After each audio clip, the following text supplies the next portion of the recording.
Hello and welcome to Camille Flammarion Series 2024. We are delighted that you are here with us watching episode number 9 of the series. And today we have here with us Dr. Sheyne Martin as our guest, and she will be talking to us about the book Lumen by Camille Flammarion. So, Dr. Martin, welcome to the series. It's a pleasure to have you here with us in the studio.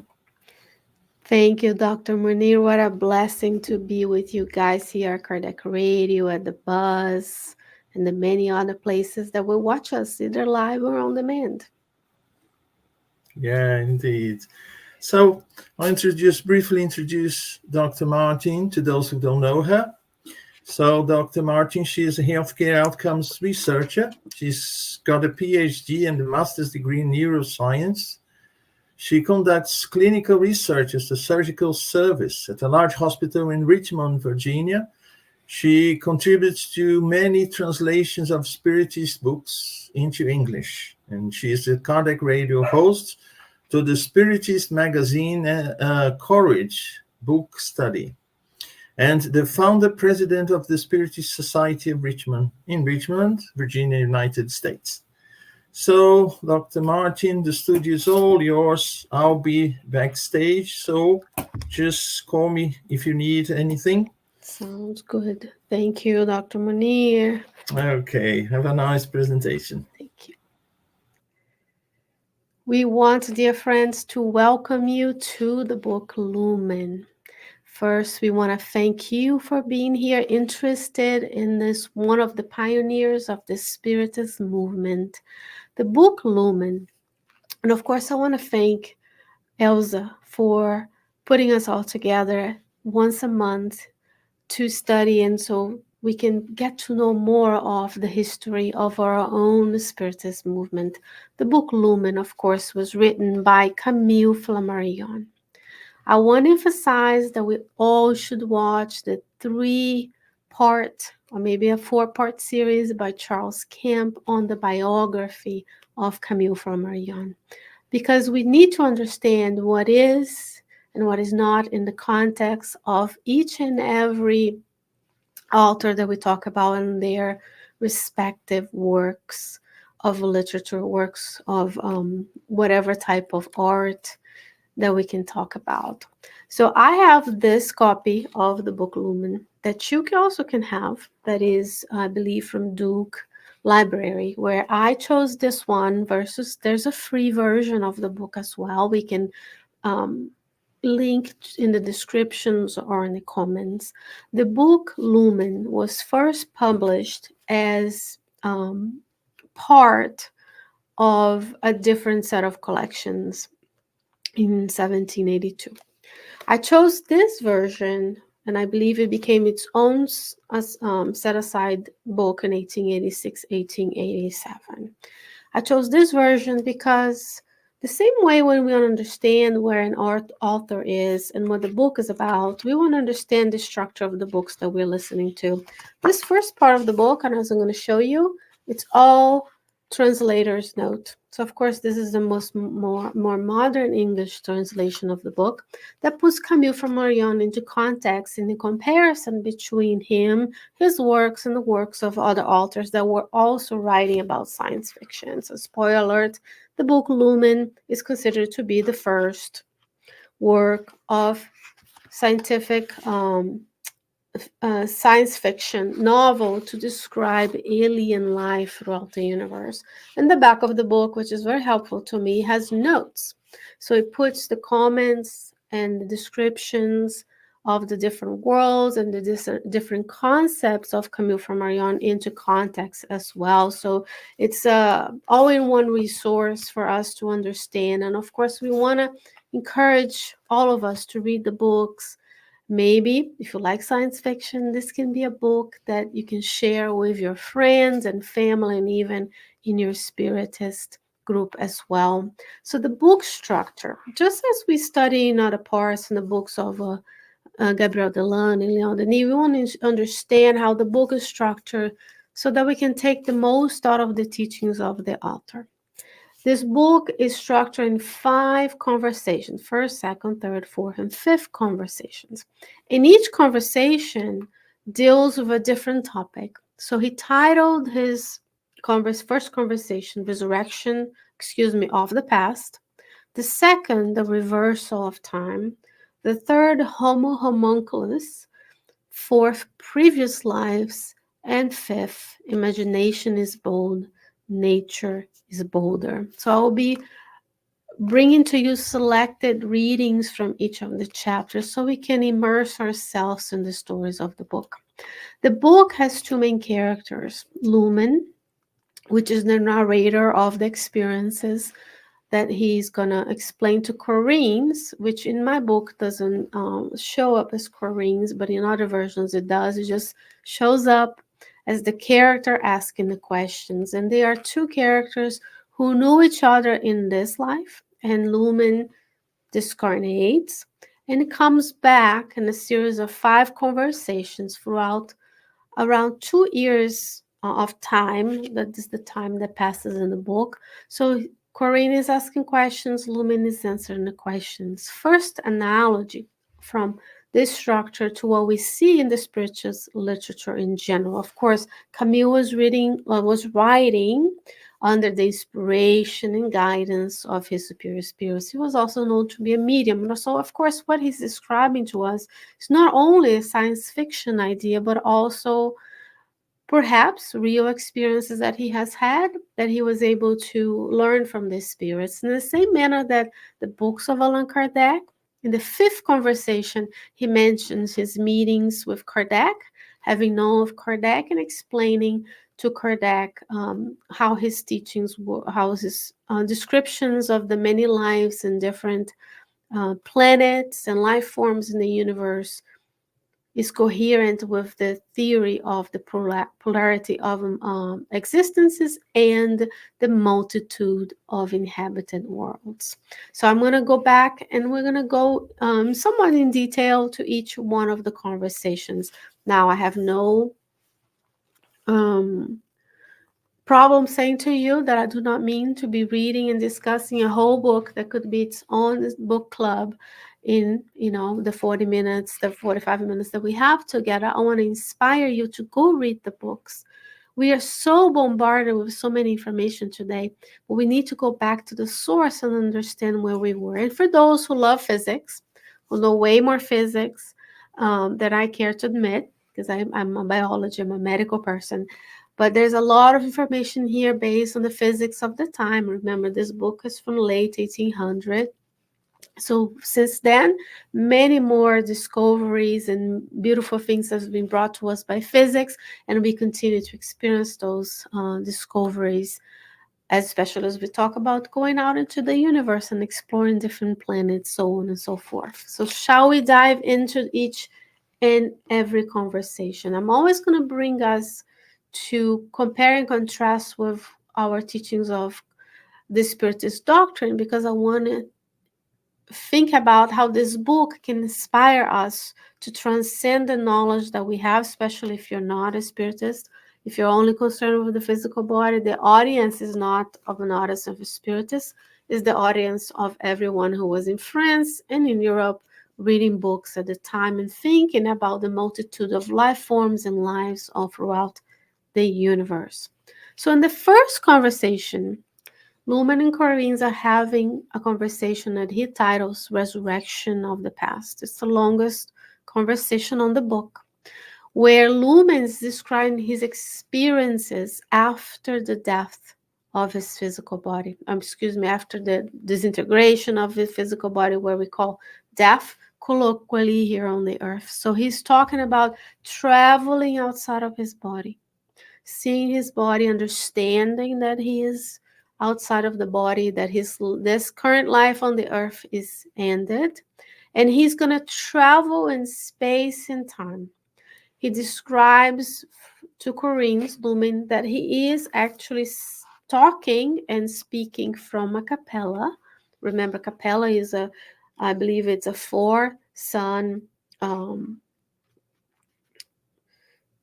star group And he is in one of the planets that belong to a Capella, and he's explaining to Corinne how he can, from Capella, look down and understand, look down metaphorically, right? Because there's no up and down, left, right, and on the universe. But he can, from a Capella, look and find um, himself in space, floating in space, traveling to different places, which we know we can do through dreams, through experiences. And he's meeting other beings in other planets. He also talks about watching his own life on Earth, passing through his eyes. So he's just describing to Corinne what's happening. So the first thing we want to bring attention to here is, he says, did you feel any sensations immediately after death? You're probably already thinking that I'm reading from the Spirit's book, but I'm reading from Lumen. He says, after death, but there is no death. It's not death. What do you call death? The separation of the body from the soul. It is not, strictly speaking, a material process like the chemical separations of elements from a compound. No one is more conscious of these final separations that seems to be cruel. We are born into heavenly life as unconscious as we are born into the earthly life, except that the soul, no longer enveloped by its bodily shell, acquires a consciousness, individualness, and powers far more rapidly. So here he is in details explaining the composition of the bodies as they understood back then, that there is no death. When you and I talk with our friends and family, when we help those through the grieving process, of course we are sad, we cry, but then through these conversations, we are understanding that we can connect with our loved ones. That is just a change in state, it's a transition from one state to the next stage.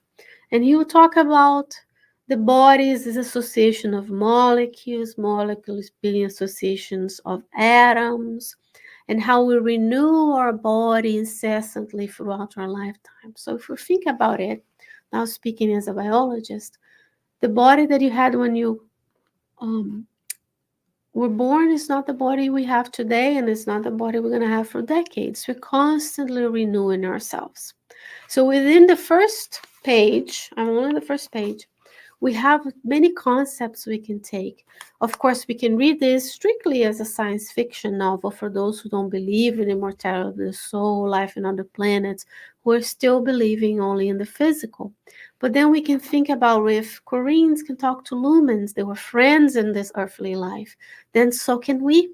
You now, dear friend, is being inspired to be here by your mentors and guides. So when we have questions, we should ask them.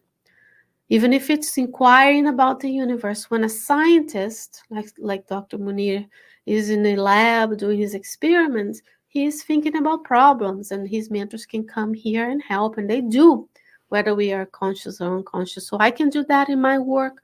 You can do that in your life. We can constantly be asking those questions. Is there more? That's one of the features. We're going to see a summary of the book.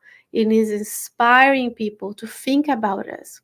Think about how many books these days we have about this, how many movies we have of people leaving their bodies, traveling into space, Star Wars, right? We have this ability to travel through space and build spaceships and go and survive. And even now we have astronauts up in the Earth talking to Earth and living in an international station.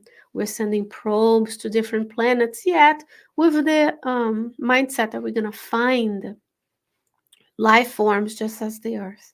And throughout this book, Camille Flammarion is going to describe to us how beautiful this process is of thinking of something, being magnetically attracted to that something, thinking about a star, seeing himself, thinking about Camille Flammarion was an astronomer, so he names many constellations, many galaxies. He thinks of them, and then he finds out that he lived a past life in this place, and he's building up this knowledge of constant renewal, interchange between the physical and in the spiritual realms, different physical compositions of the planet, so on and so forth.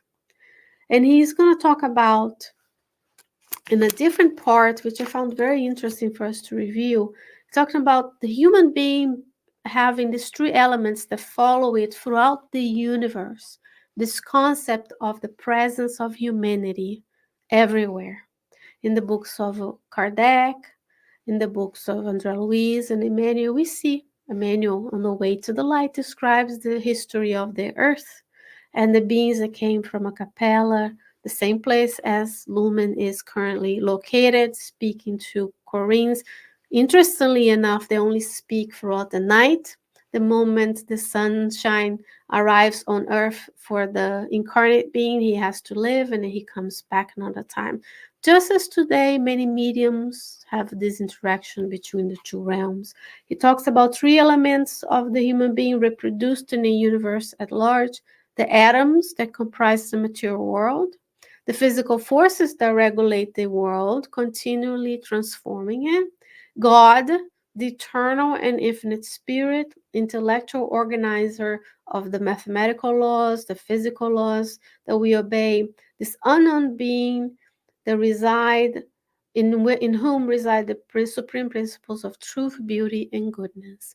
So here we see a spiritist, spiritualist being, astronomer, physicist, using his knowledge to create something that will inspire others to see themselves. Could I travel throughout space? How might life looks elsewhere?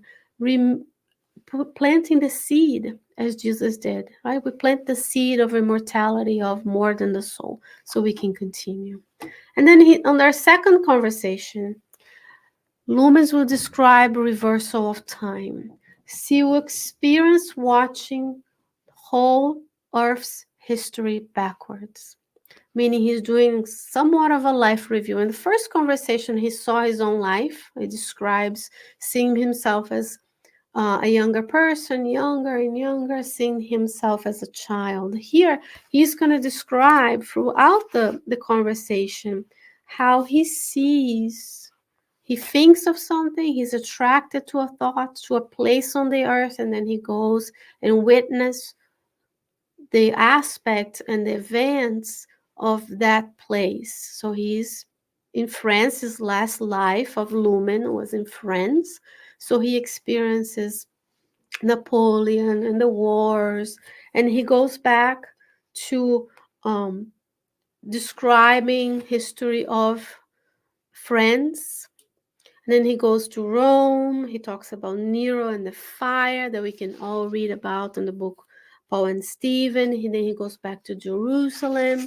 He can see Jesus, not his face, but he can see Jesus climbing the hill, accompanied by a few women, escorted by the troop of soldiers. And then he's describing that he can watch the crucifixion of Jesus. Interestingly enough, he's not watching any of these events as you and I are seeing each other right now, eye to eye.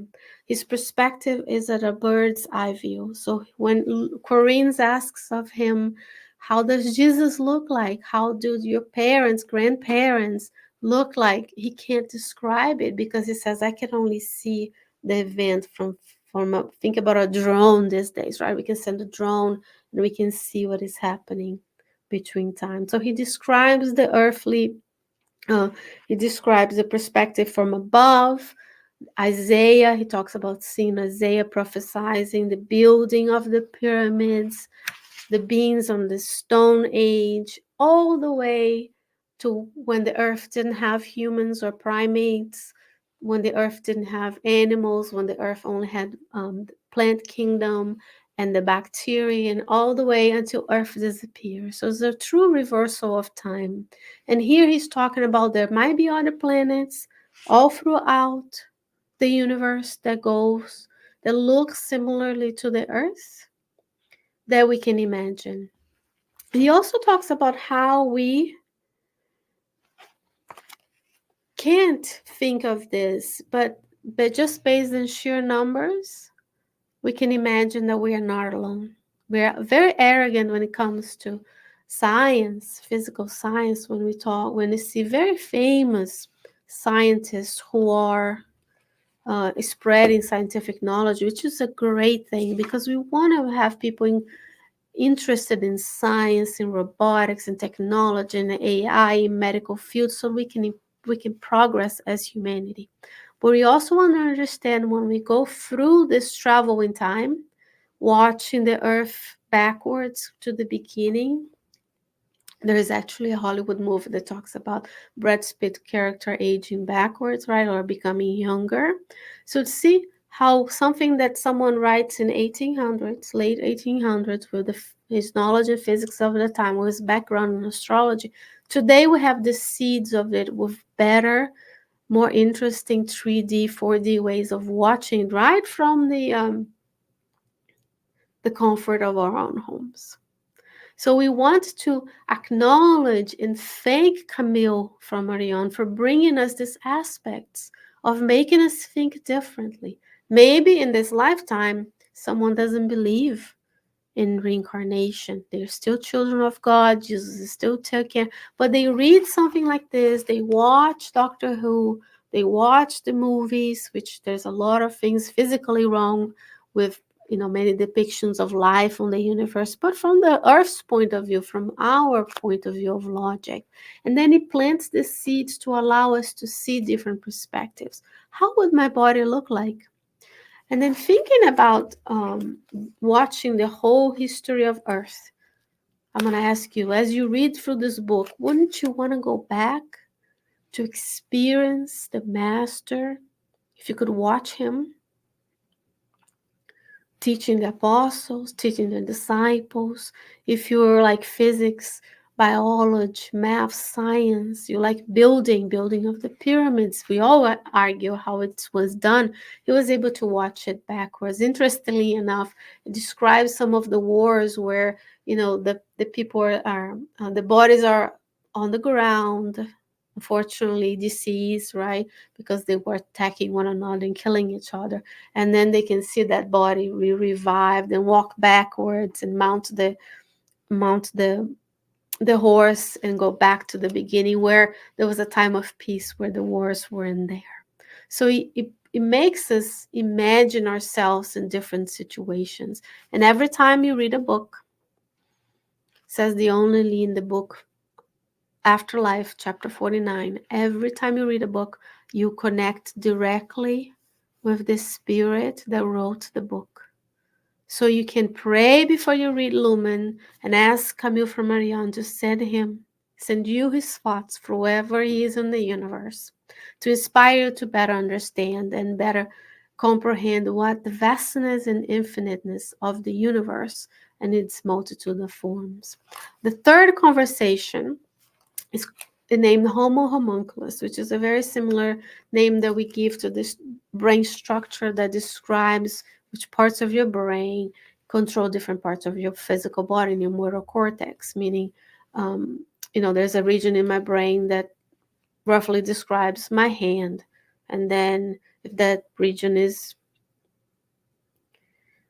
severed through injury or trauma, and then the hand stops moving. We kind of understand that through the sense of stroke.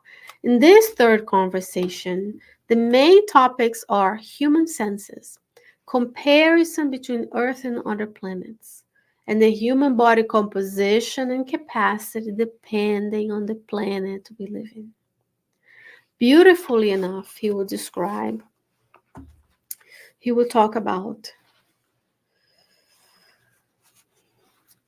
senses. I'm going to read from my book, is page 63. He says, not only do your senses not perceive physical movements, certain physical movements, such as solar and terrestrial electricity, whose currents interact in the atmosphere, the magnetism of minerals and plants, the affinities of organisms, and so on, which are invisible to us. Some of the aspects of nature, now it's me, are invisible to us. Our eyeballs don't see ultraviolet light.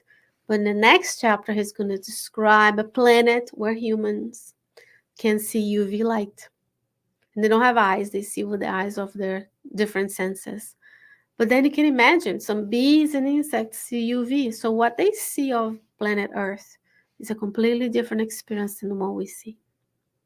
So how much we perceive depends on where on the universe we are. So when he talks about comparing humankind here on the earth as elsewhere in the universe, he's bringing to us the concept of evolution of the soul and of the physical body.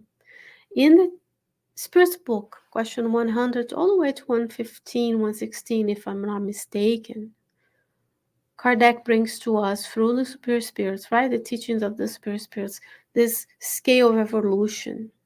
In order to get to be a superior spirit, we have to have these experiences in different planets, in different lifetimes on the earth, so that I can develop different capacities.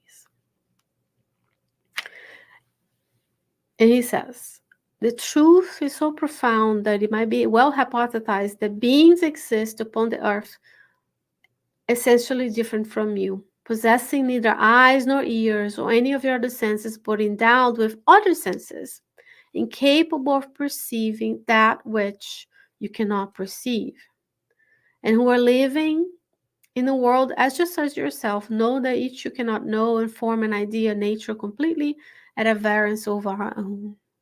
So let's think about this. When I am developing a spaceship, which I'm not, but let's hypothesize that I'm there in NASA thinking about a spaceship. And then I send a spaceship to Venus, which is one of the lifetimes of Lumen, or Jupiter, or Pluto, or somewhere in the universe. I'm looking for life just as on Earth. Then what we're thinking about? We're thinking about finding things that look like us. The beauty of even just considering the life that we have on this planet, the capacity that we have. Some of us are tall, some of us like me are short, some can speak language A, some speak language B, some of us are lucky speak A and B and more. So if I am reborn on the earth in a different culture, in a different climate, I gain experiences that are different than today when I am here in the United States. If I am living in the Arctic Circle, I have to adapt to the conditions of the Arctic Circle. If I am reborn in a place in the close to the equator, the lives that those folks live, even though they have the same human body that I do, are different than those, even from the equator, think Amazon or Sahara Desert in Africa. So even within the planet, we have different experiences. And the beauty of considering different beings and different planets also allows us to say, yes, the multitude of inhabited planets. Every experience that we get to live on this planet and others brings to us this wealth of knowledge, the wealth of wisdom, and the wealth of spiritual abilities. Because we are here more than to just evolve materially. We're here to really acquire spiritual habits that we yet, unfortunately, do not have. The book is Lumen because he's going to use throughout the book the knowledge of light traveling through space in order for him to be able from Capella to see what is happening on the earth, encountering beings that are different than him, and he is seeing his own lifetimes in different planets where he has experiences different life forms and human bodies. I'm going to make a parenthesis because I want to bring to you, because we think that some will read this and think he was consuming some substances to increase the power of his imagination. However, in the book, which is not the truth, he was an astronomer. He was also a medium. He was inspired, as all authors are, to inspire the book. When we're writing a book, when we're reading a book, we're inspired to be there. So when we think about the books of André Luiz, there's one book in particular, I believe it's either Messengers or Missionaries of the Light. And I apologize, I don't know the specific book. But those who know the story will know. André Luiz is preparing to come and study and learn from one of the many experiences that he has helping. And then they are brought into the Messenger Center, I believe it's in the Messenger's book. And then they receive a visit from a spirit that is from the higher spheres of Earth. In order for that spirit to be visible and interact with those on no solar, to remember, it's just right above the lower zones of the Earth, hovering Rio de Janeiro, but all big cities have their own no solar. In a sense, they're different spiritual colonies. The beings in no solar have to materialize inside the dome the elements for that being who does not have the human form as we know to materialize, and the upper half of his body materializes. So imagine, dear friend, how many more bodies all throughout the universe can we find? How many different types of humans and the abilities and capacities that we have that are somewhat attenuated on the earth so that we can live and experience the life that we have on earth. Now, for the fourth conversation, describes Lumen's many lifetimes. He talks about being a capella and watching beautifully the beings in the capella praying for us on the earth because they can watch one of the wars that are happening in France, one of the battles, and they feel sorry for us and they pray for us. Now, all the planets on the universe work in cooperation. We know from the way to the light, I'm going to go back to this part here, from Emmanuel, that the spirits met to plan the formation of the earth. We know from the book No Solar that the spirits are praying but isolating somewhat themselves in Jupiter, in Venus, in Saturn to protect themselves from the nefarious effects of the World War II on the earth. The worlds happen in our lifetimes happen in cooperation. And on earth, I'm here to learn to live with the resources of the earth, and my perispiritual body, as we see in the Spirit's book, absorbs the elements of that planet. So there's nothing that cannot be true about the stories. Human composition and capacity depends on the elements of the planet. On Earth, we have our own periodic table of elements. In other planets, they have their own. Therefore, we're going to look and act very differently. Here, he's going to talk about the many lifetimes that he had. So I would like to invite you to think about these lifetimes. Where were our own lifetimes? We may or may not be able to know of them.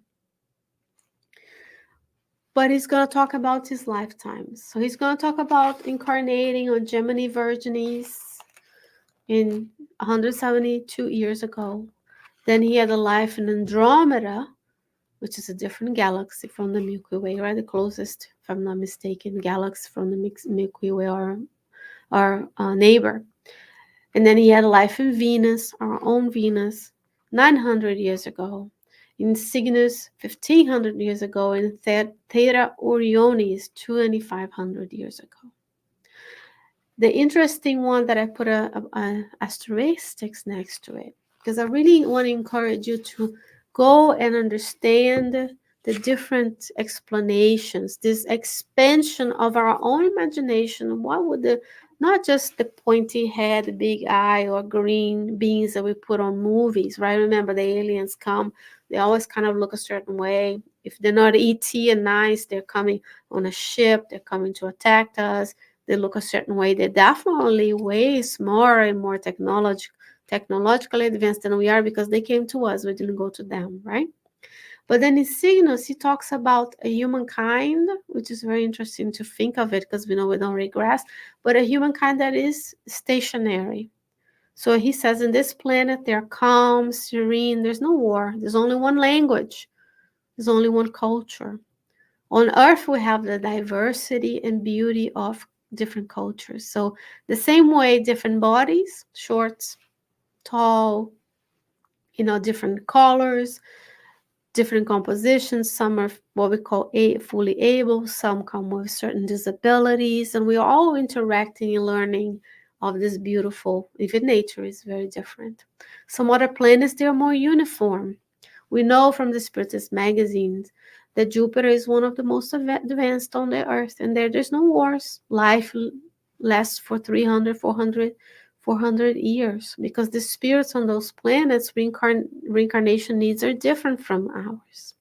So let's think about this. When he's explaining to the layman, and I say laymen, those who don't know of spiritism, who don't know of spiritualism at the time, who don't think of um, human beings as capable of reincarnation in this planet and others. He's planting that seed to allow us to imagine, what would my life be if I lived elsewhere? What if there's planets just like Earth elsewhere, which there are, we know.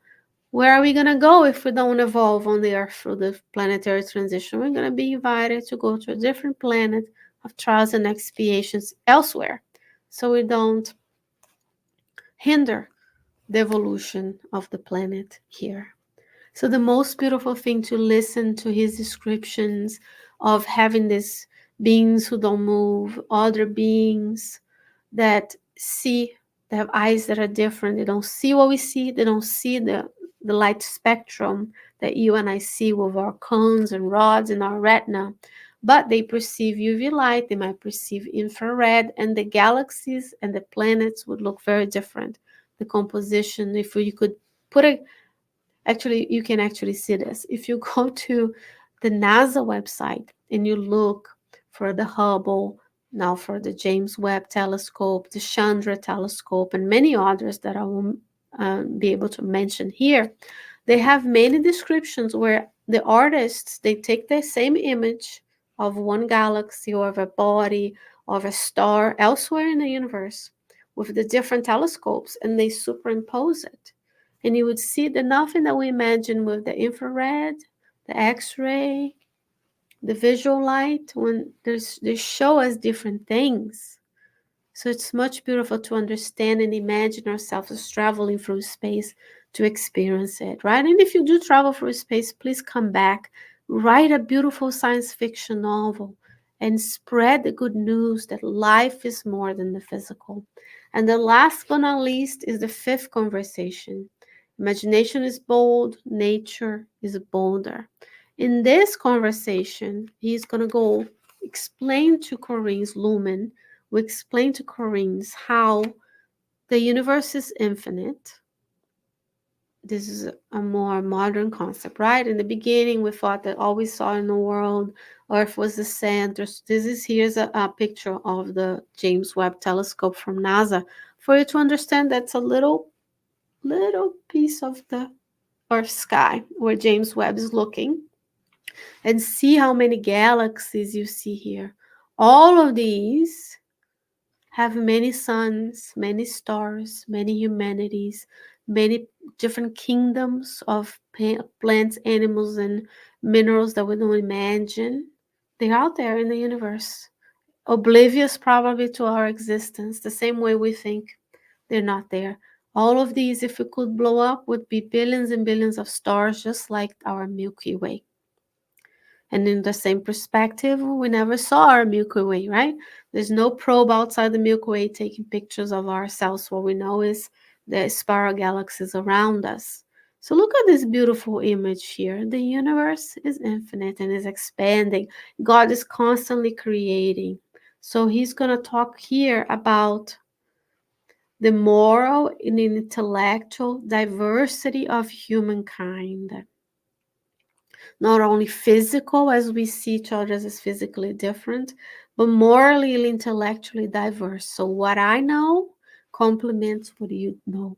What you are able to accomplish in society, I can't, and vice versa. Then we fulfill the law of society by interaction, by building relationships, by using our talents to perform the knowledge. So the many scientists that came together to create the James Webb, and the billions of dollars that we paid to send the James Webb into the outer space, protect it from the sun, and it's there taking pictures of same places as Hubble, and there are beautiful NASA galleries that you can download. They put all those pictures in flirk.com. If you go to NASA, just Google NASA James Webb, and they have, Hubble, James Webb, and even within the difference is so much more beautiful, so much more clear. As technology improves, we're going to know more and more and more. And he talks about how the universe being infinite, We have different senses. He says the Saturnian eye sees in a different manner. The universe is infinite.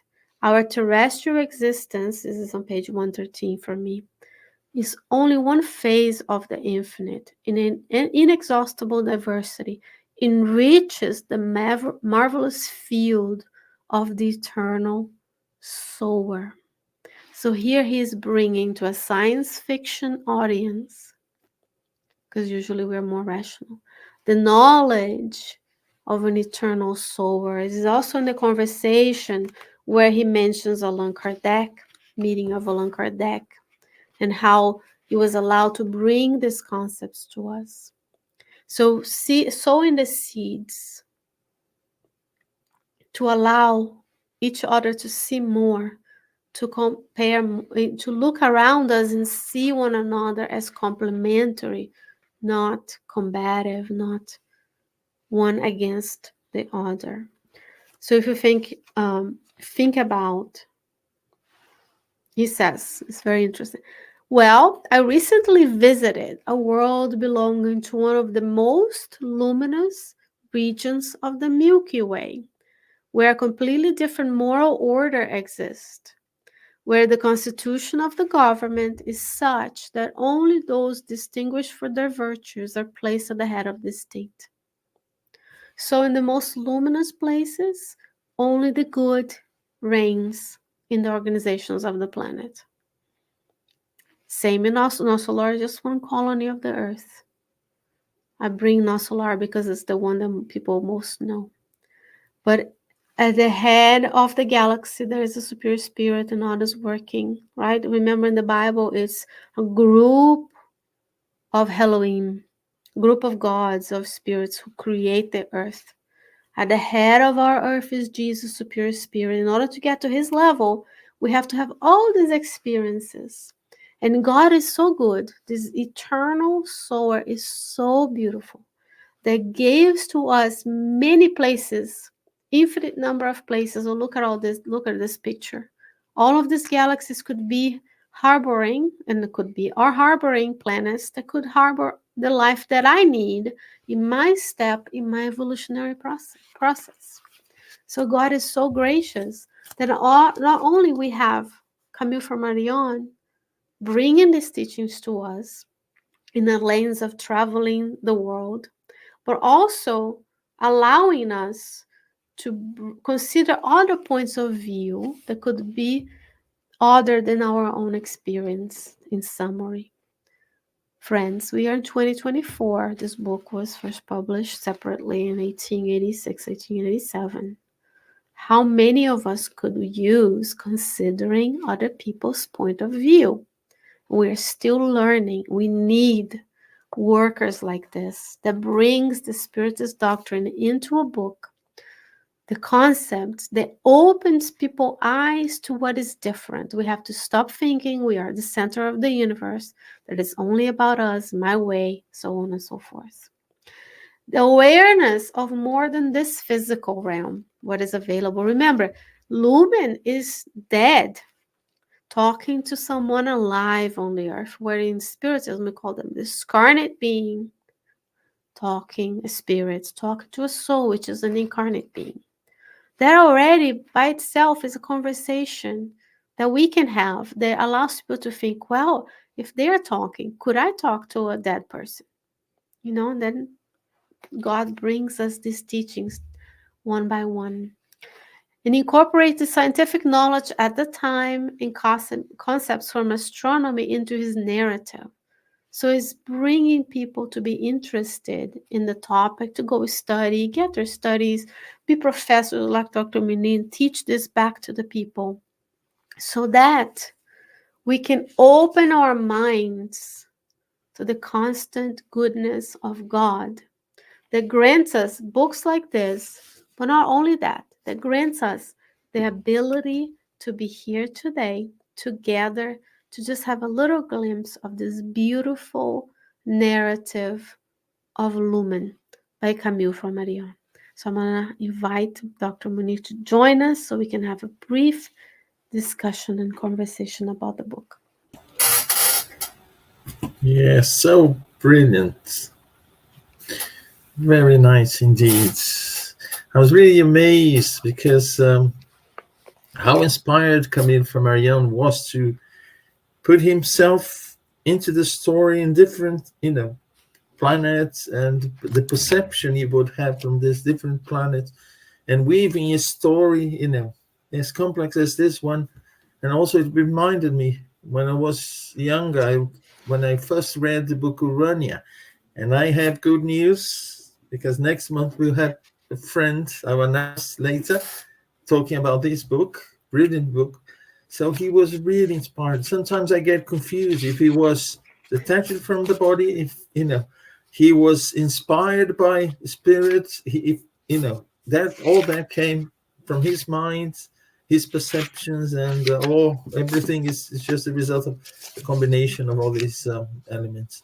But it's really amazing, fascinating, because he brings the theory of astronomy and physics, and he creates these stories with a perception, from another planet, from this character Lumen, And, giving all this information. And and we have to consider the cultural part of it, right, Dr. Manin? Because today I see how I put a bunch of stuff I wrote on the book. I can just order, click on Amazon, comes home. I bought from Duke University, but you know what I mean? Like we can quickly have it on our Kindle readers. But back then, people had to physically have or memorize it like people did in the first Christians, right? They had to memorize the words of Christ. So this is like using of the technology of the time, just like we are using it today. So we take it for granted that we can sit and a few weekends you can read, a few days. People read faster and slower. Um, but bringing his teachings of the time, spreading to a larger audience that maybe they were interested in astronomy, maybe they couldn't even be that educated to go to school.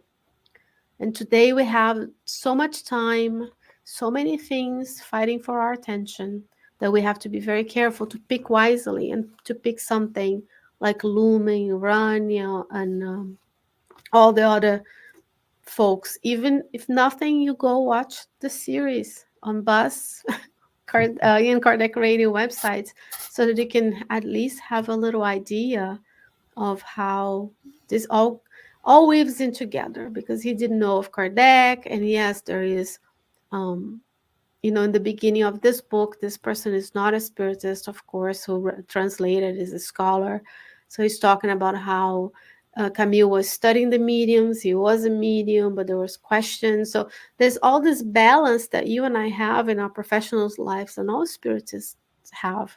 Is how do we weave in what we know without trying to convert anybody, without burning the bridges, but also helping, because there's so much consolation when people know that there is more than the physical.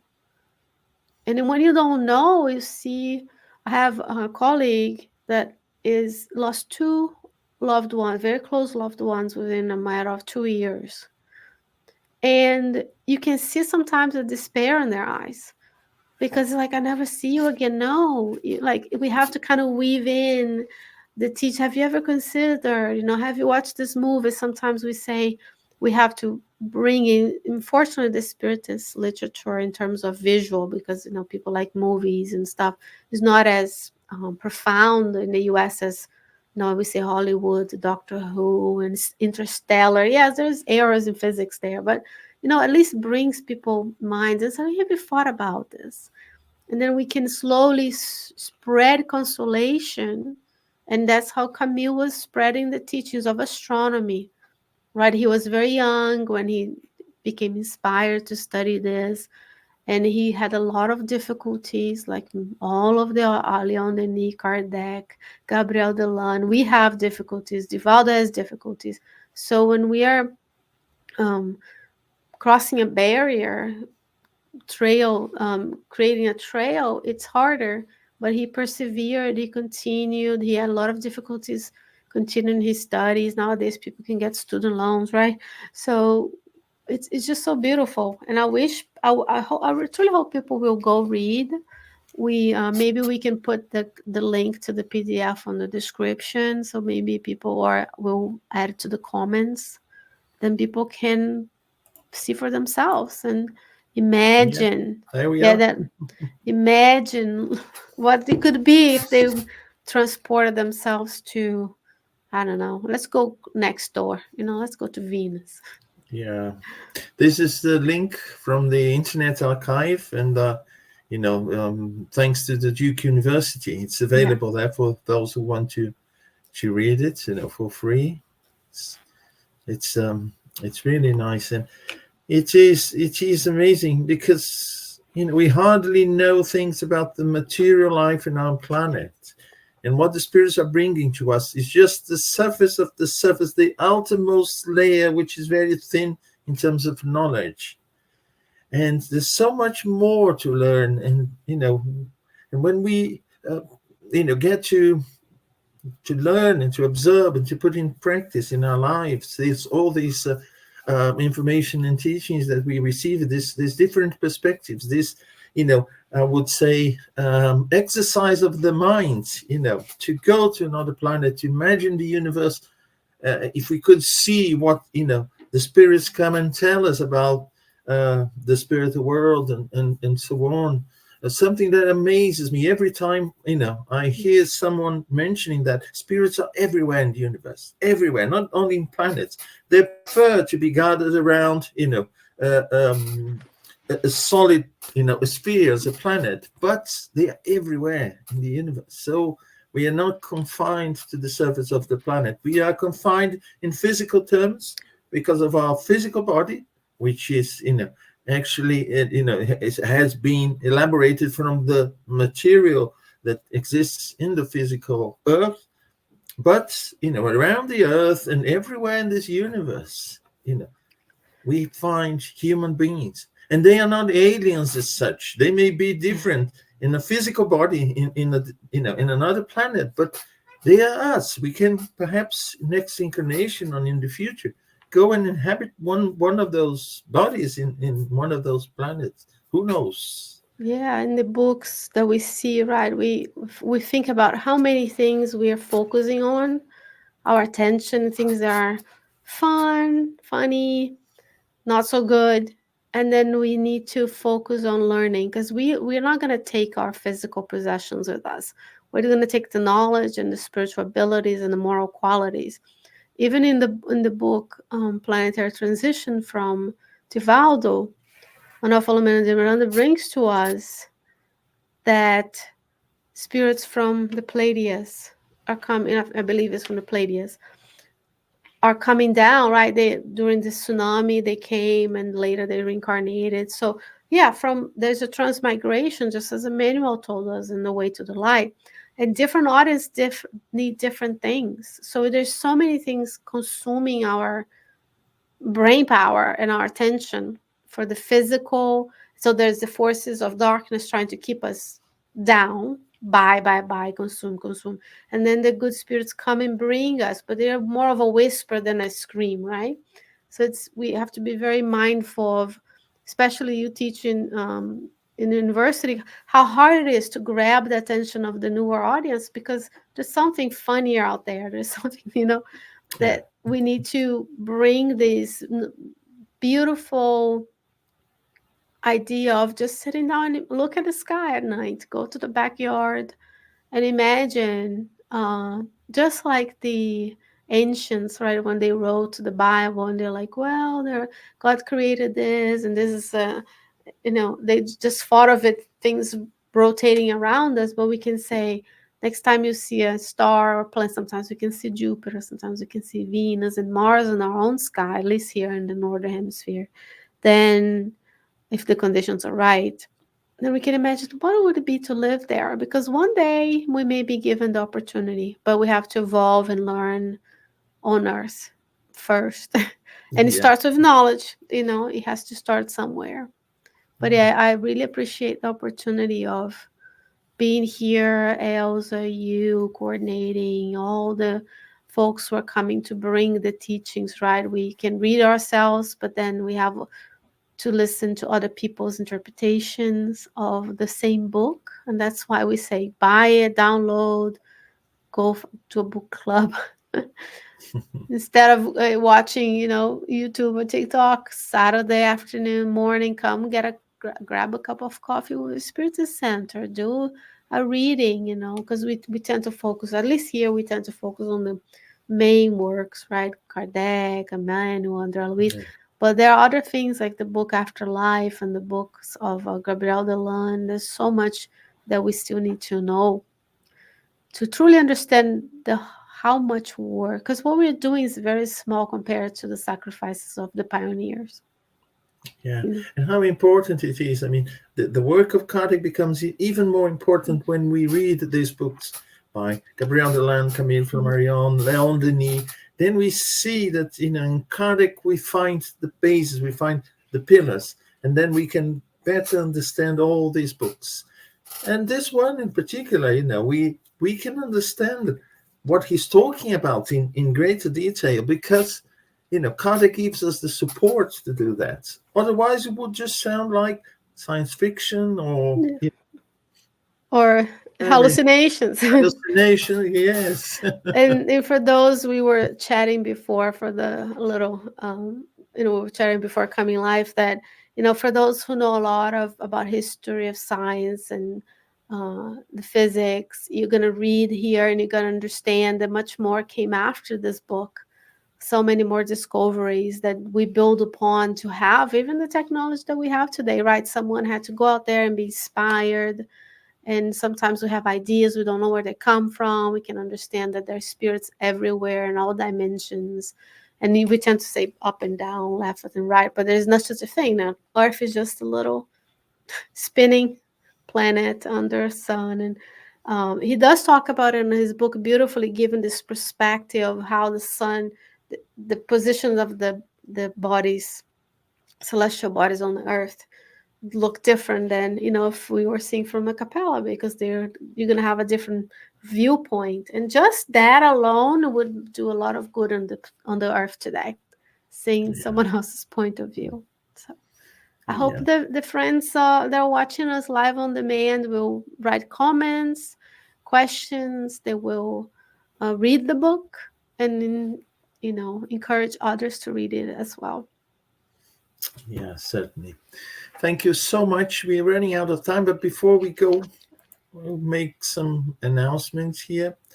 So, well, you've already seen that we have here the address for the book if you want to read it online.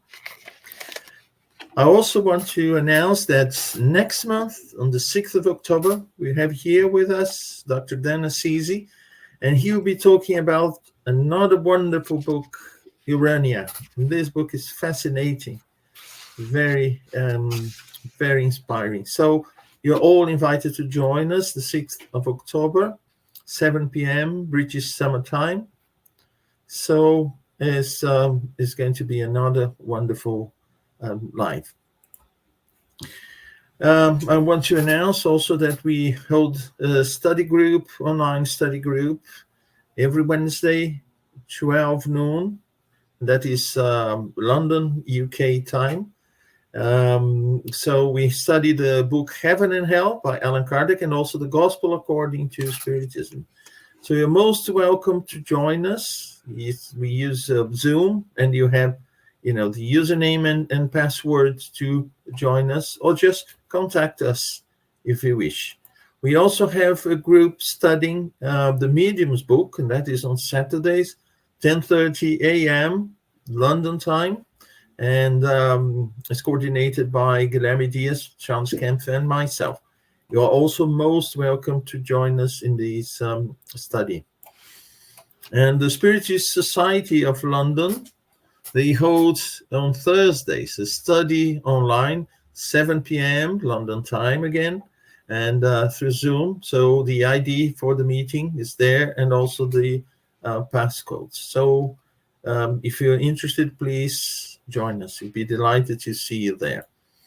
And we want to thank Kardec Radio for allowing us to use the studio for all the support that we get whenever we have, the idea of creating a series and offering people the opportunity to get to know some of Spiritist books beyond Kardec books. And we get the support from people from Kardec Radio, and also making it possible for us to broadcast this program today. So that's what we had for today.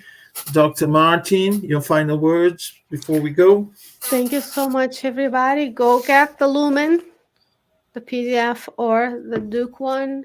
Study, read, spread the good news, whichever way you can. We thank Kardec Radio, Elsa, Munir, everybody who make this possible. It takes a lot of work in the behind the scenes for us to be together. And of course, the good spirits that inspire all of us. Thank you so much for this opportunity. Thank you, Dr. Martin, for the time preparing this presentation, for the time spent doing the presentation. We are really delighted. And to all who are watching us, I hope to see you next month on the 6th of October,